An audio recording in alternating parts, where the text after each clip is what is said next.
TV ID, and then your signature. So that's also part of this training. So.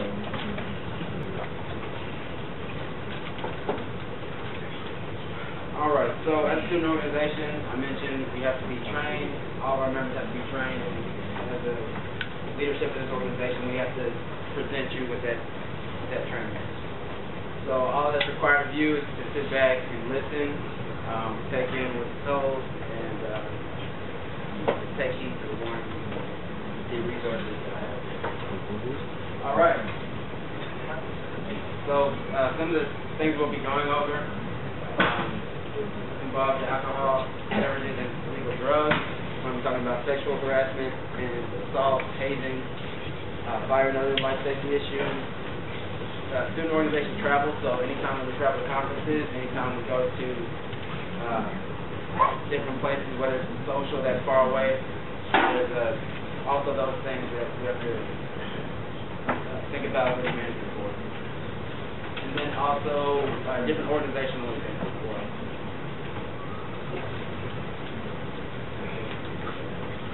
Hi, I'm Kelvin, and apparently I picked the wrong time to take a bathroom break, so sorry about that.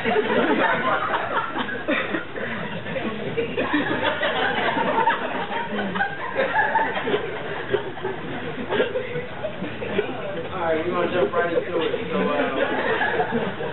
hazing prevention. How many of you know what hazing is? So you think, right? Can someone give me a definition? Anyone? The mistreatment of potential members in order to gain access to the society or organization. Okay, that's pretty spot on, actually. This is the definition that the risk management department came up with. It's defined as intentional knowing or reckless acts occurring on or off campus. So this can be here, or it can be a riverside, it can be 6th Street, wherever it may be. But if we're involved as an organization, then we could potentially have this occur. So just be cautious of that. This could involve one person or a group of people, and it's for the purpose of initiation or holding office in an organization. All these different things can be tied back to hazing. So I know some of you may be in frats or know people who are in frats who do several different things, or sororities for that matter as well. But do several different things to get initiated. And here in NSBE, we don't do that, so join. Yeah, just be cautious of that. No hazing. That's basically the gist of what we need to get out of this law. And then what about consent? So Texas law says that consent is not a defense. So I'll go ahead and read this quotation, but it's not a defense to prosecution for the offense under the subchapter that the person against whom the hazing was directed, consented, or acquiesced in the hazing activity. So that's basically saying just because you have consented for the person to haze, which I don't think anyone would do, but that's not a defense to prosecution. Go on to this next one. The fact that a person has consented or acquiesced in a hazing activity is not a defense of prosecution for hazing under the law. So this is also Texas state law, and this sort of reinforces the backbone that we have here with this risk management policy. All right, reporting obligation according to UT's institutional rules, chapter 16. So this is all documented somewhere. Talking about its importance again. So if you believe you've been subject to hazing, there are resources that you can utilize to report that, and you can go online, you can call in, and some of these resources are shown later in the presentation. So potential consequences for hazing. You can have individual discipline. This organization can be disciplined. And also, there's also criminal and civil liability. So it's very serious. If you know of anyone who's being hazed or been doing some hazing yourself, I say stop. And like I said, if you know of anyone doing that, you should report it.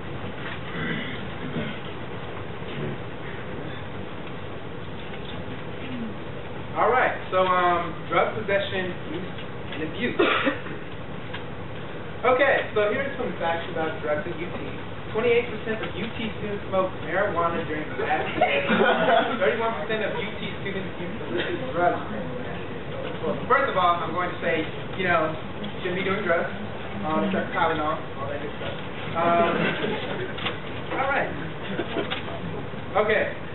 Drug problem red flags. Okay, so these are some of the things that if you see anyone experiencing or anything of that nature, you want to tell somebody. So, setting city limits, making promises about use and breaking those, forgetting or denying things happen while intoxicated, saying you have a very high tolerance, things of that nature.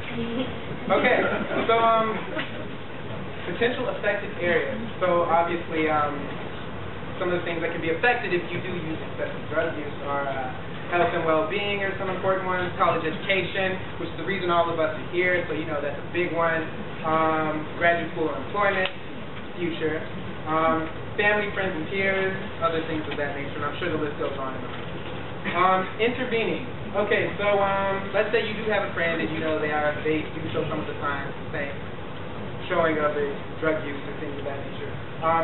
There are some of the services here on UT campus that you can call. So those are good to have just in case. Okay, discipline and criminal laws. So I guess these are a bunch of links to the different laws. I'm sure you're not going to put those here. All right. Alcohol use and abuse. How many of you in here actually drink alcohol? Don't lie.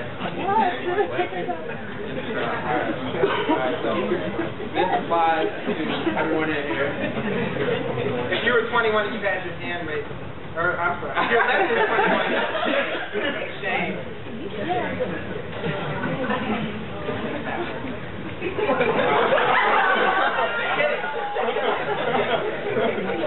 Yeah, just kidding. Not endorsed by Desmond. Personal statement. Alright, so alcohol overdose. So it can become a critical medical situation if you see somebody that has bluish skin. How many of you have seen somebody with bluish skin? Yeah. No slurs. No, not the lady out next, man. No. You don't want to see that. But seriously, these can be sort of indicators of alcohol overdose. So vomiting without awakening. That's probably the most common one. Shallow or irregular breathing. These are also signs. So to be cautious of that. And so what do you do if that happens? Call 911, of course. That always should be the first resource for an alcohol overdose. And then stay with the person for sure until help actually arrives. So how many of you know what the box house maneuver is? And would like to come up here and demonstrate? Lonnie? And Kelly won't be our...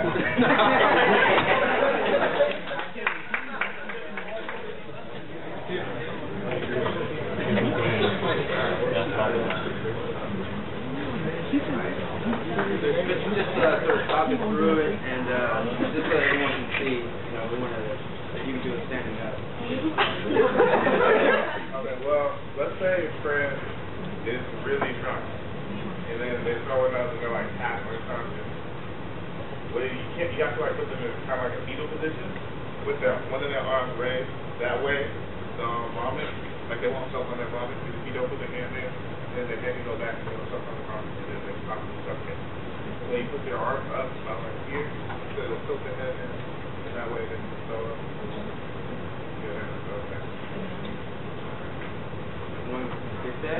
Pretty simple. Makes sense? Can you show it on?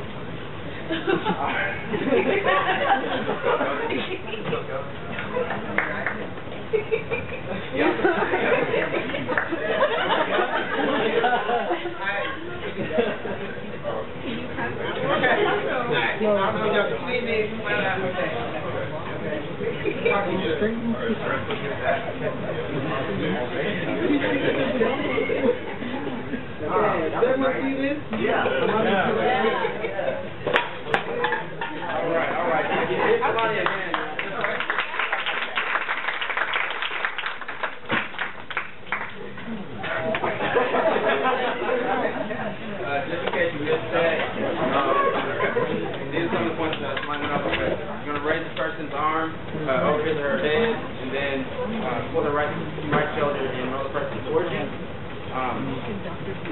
head as you roll them, so you don't just want their head going all over the place. And then tuck their hand under their cheeks to maintain the head tilt, as Kalani was talking about. And then also you can put their knee up for stability. All right, university policy. Ignorance of the policy does not protect from disciplinary action. So that's probably the biggest point from this slide. So there's a link to the actual university policy, but essentially I think we all know sort of right from wrong and exactly what we're doing here in terms of underage drinking. You know, if you're under the age of 21, you're not supposed to be drinking. But you can be convicted by the university, and if that happens, saying that you didn't know the policy is not an excuse. And then there are different resources on campus that can help you with these. If you come into these situations, AMEC, the Alcohol Medical Emergency Call for Help. It's a free service. Your tuition pays for it. I know many of you don't know what all your tuition is paying for, which is probably like $2 of it. So yeah, take advantage of that when you can, because otherwise it's going to the university. Then calling 911 for immediate help. Like I said, that's probably the first thing you can do in any of these situations. And for more information, just talk to judicial services. And then again, this is sort of ties into state law. Impaired driving is criminally problematic. Many students fail to discourage drinking and driving, which is obviously a problem. So just because you have, if everyone in the room is drunk, you don't talk to your least drunk friend after you're driving home. If they've been drinking at all, if anyone's under the influence, then you need to be finding someone who is sober or calling for help at some of these other resources that I discussed on the previous slide. All right, so sort of as an organization, we don't serve alcohol at any of our events, but if we did, it'd be in our best interest to check IDs, avoid drinking games, all these different things.